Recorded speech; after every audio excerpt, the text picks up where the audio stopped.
I akuzuar për vrasjen e 25 vjeçarit Julian Bullarit në vitin 2021, i burgosur Bledar Selmanaj ka tentuar ratisjen nga burgu i Fierit. Kanë qenë gardianët e burgut të cilët kanë pikasur të burgosurin në momentin e ratisjes duke ndaluar dhe daljen e tij nga rrethimi i burgut. Selmanaj hapi një të çarë në murin e qelisë për të dalë jashtë.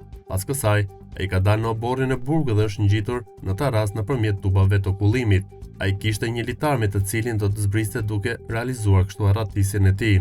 Por stafi i sigurisë së burgut ka arritur ta kapë atë duke rikthyer në qeli, të herë jo në qeli të zakonshme, por në izolim. Bledar Selmanaj është arrestuar më 21 gusht të vitit 2021 në zonën e ish-bllokut në Tiranë, 4 ditë pas ekzekutimit të 21 vjeçarit Bullari. Ngjarja ndodhi në fshatin Babic të Vlorës. Bledar Selmanaj vijon të jetë në paraburgim që për vitin 2021, ndërsa është në pritje të vendimit përfundimtar nga gjykata. Sa kaq, prokuroria ka kërkuar burgim të përjetshëm për të.